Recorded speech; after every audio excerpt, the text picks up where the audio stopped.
Hello, my name's Amanda and welcome to another tutorial featuring the new fabric range by RJR Fabrics called In the Kitchen by Patrick Luce.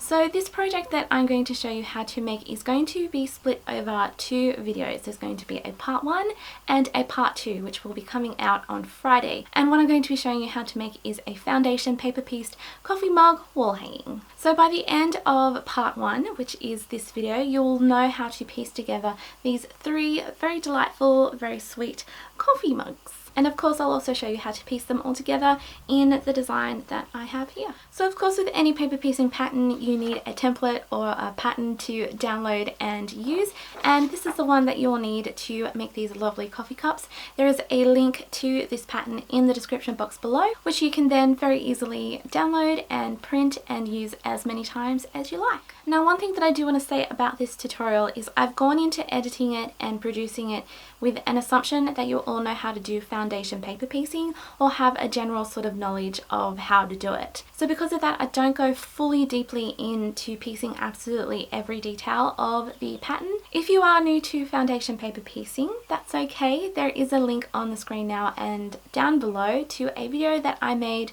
a couple of years ago explaining absolutely everything there is to know about foundation paper piecing. I take you through all of the different steps that you need to know, and that just might help you out before you get into making this project.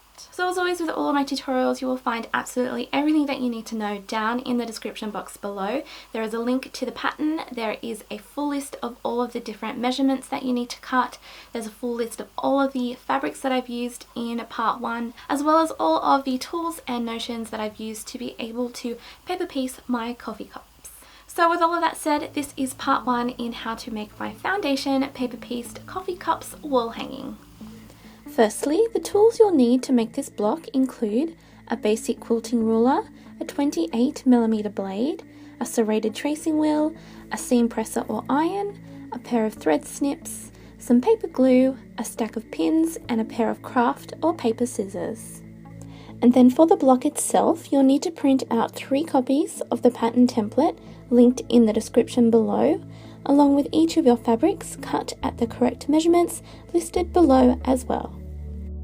So to begin, roughly cut out the 2 templates in the pattern using paper scissors, and then with the tracing wheel and ruler, carefully score each of the lines that will be sewn over on each section. Then starting with template A, dab a small amount of glue to the back of section A1. Center the piece cut for this section on the top, ensuring that the edges reach past all of the lines in this part of the pattern. Flip the template back over and fold back the line between sections 1 and 2.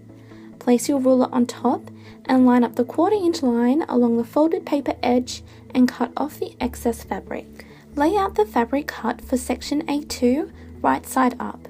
Place the template piece on top, lining up the top edges of both fabrics and ensuring the bottom piece reaches past each of the lines in section A2. Once happy with the placement of everything, carefully open the template out and pin the 3 layers together. Then with your sewing machine set at a stitch length of 2, sew on top of the line between sections A1 and A2 from one edge to the other. Remove the pin, flip the template over, and using a seam presser or steamy iron, firmly press section A2 open. Then repeat the same set of steps with section A3 on the opposite corner.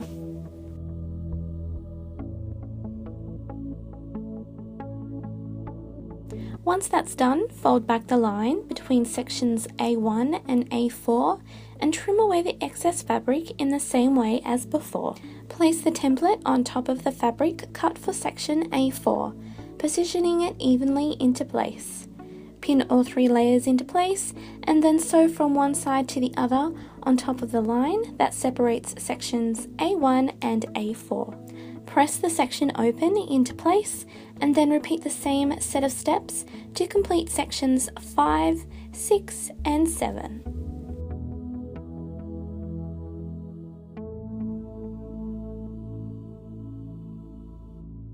Once section 7 has been completed, give the whole sewn template a good press with a medium to hot steamy iron. Then with a ruler and blade, trim template A down along each of the dotted seam allowance lines. Place this section to one side and move on to sewing together template B. So just like with template A, dab a small amount of glue to the back of section B1 and then center the piece cut for this section into place.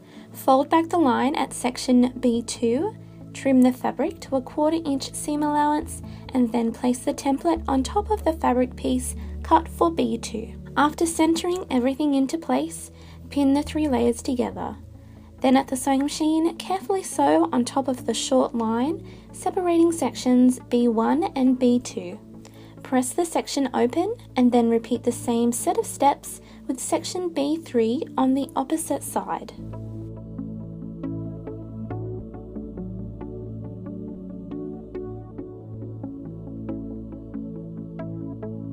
Next, move on to sewing on the fabrics cut for sections B4 and B5.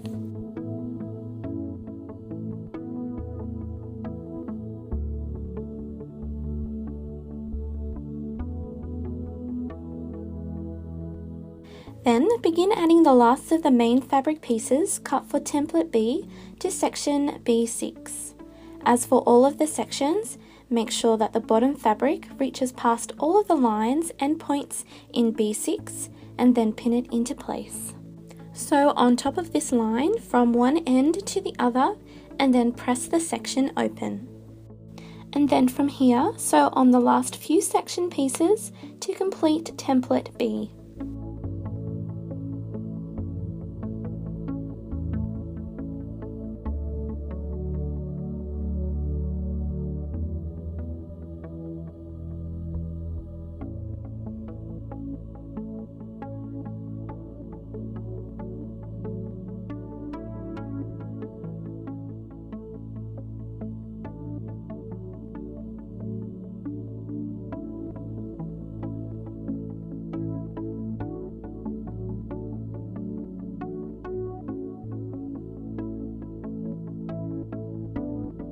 Then, like with template A, give B a good steamy press and then trim around the dotted seam allowance line with a ruler and blade.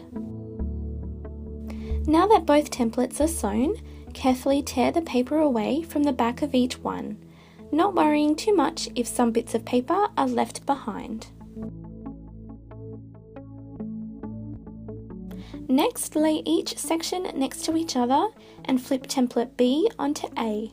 Evenly pin the two together and then sew a 1/4 inch seam down this edge.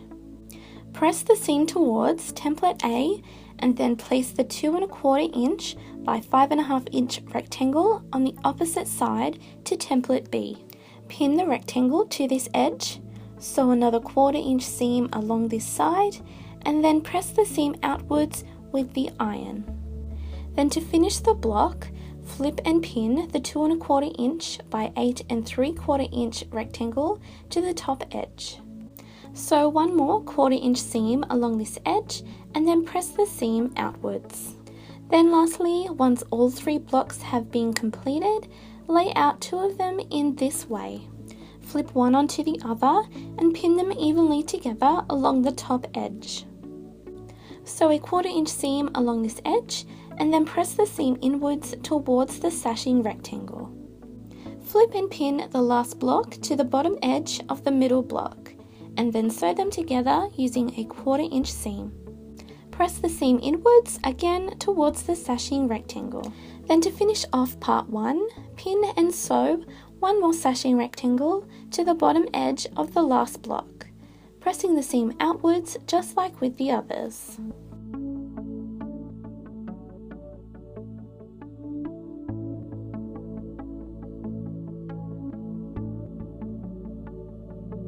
Part 2 in this project will be coming out on Friday, and in that tutorial I will be showing you how to border up all of your lovely coffee cups and also how to quilt it and then finish it. Now if you have any questions about this tutorial or about foundation paper piecing or anything, please comment below and I will be more than happy to help you out.